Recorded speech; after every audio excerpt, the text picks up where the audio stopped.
Well, Donald Trump is standing by his headline-making comments, but he's not the only presidential candidate facing criticism this week. The Clinton campaign also stumbling into controversy when it was revealed that the father of Orlando terror attack shooter Omar Mateen was in attendance at Mrs. Clinton's Florida rally.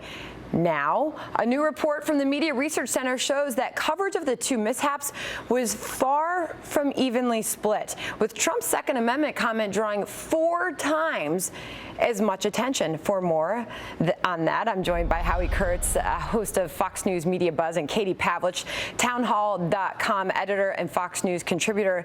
Howie, what do you make of that? I mean, that image of seeing that Orlando nightclub shooter's father's face standing behind Clinton at that rally, and it got, what was it, just over a minute of coverage on the major networks on Tuesday night versus 7.5 minutes to Trump's remarks. Was that fair? I really don't think the two stories are comparable. While certainly the media in the past have been guilty, the crooked media, as Donald Trump now calls us, of taking small Trump controversies and blowing them up into major firestorms. In this case, it is Trump's own words that created this controversy. I don't believe he was trying to incite violence against Hillary Clinton, but at the same time, even a generous interpretation would suggest that he said something that many people, including some Republicans, found inflammatory, raising questions about his discipline as a candidate. Now, I don't see how Hillary Clinton can be held responsible for the fact that at a public event attended by 3,000 people, this guy, the father of the Orlando mass murderer, shows up. Howard, wait a minute. What are these? I mean, Katie, I want to get you in here because I want to get to the core of Donald Trump's words and how you perceive them before we talk about the media coverage. How did you perceive his remarks on the Second Amendment? Well, quickly, I think it's important to point out that Omar Mateen's father actually has supported the Taliban in the past, so that's a whole other issue. But in terms of Donald Trump's comments, he was absolutely referring to Second Amendment voters going out and mobilizing against Hillary Clinton. And this is well documented within the NRA. The NRA has entire campaigns dedicated to moving voters to the polls. They have bumper stickers that say, I am the NRA and I vote. And it is no surprise that the mainstream leftist media and Hillary Clinton herself would take a comment about Second Amendment people, as Trump said, and immediately think that he's referring to violence, because the media has portrayed Second Amendment supporters as violent and unhinged gun nuts for decades, even though there's no evidence to support their claims. Well, it's amazing that the left is using the words like assassination attempt labeled in there. That being said, Hillary Clinton had one of these moments herself, Hillary's 2008 Bobby Kennedy assassination remark. Howie, I know you have thoughts on this.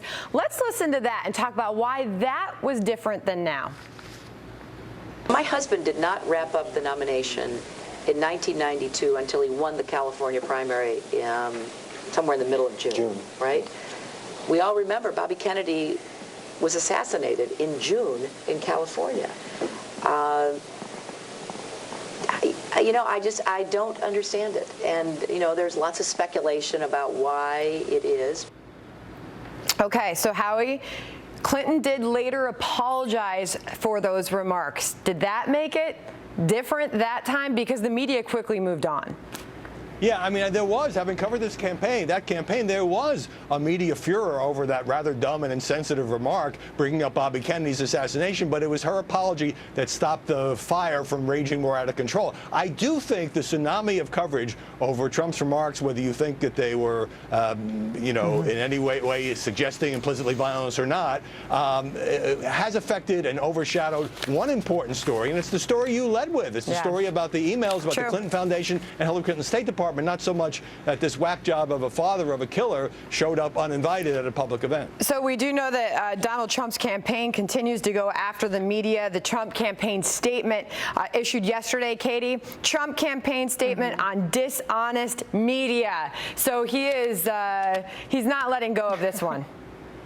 Well, and that's fine. And I will admit that I think Donald Trump has done himself a disservice by indignantly standing by all of his past statements that could be perceived as inciting violence, talking about protesters being taken out on a stretcher, talking about maybe shooting someone on Fifth Avenue and still having support. Those in the background does not help him with these comments. But again, this isn't about Trump and the Second Amendment. This is about the media and Democrats like Hillary Clinton equating Second Amendment people and supporters with violence, which is exactly exactly why he's calling, and the NRA is calling, for people to get out to the polls and to vote against her on Election Day. They did, and took out a $3 million ad by attacking Clinton as a hypocrite, calling her out of touch. All right, Howie and Katie, good to have you both tonight. Thank you.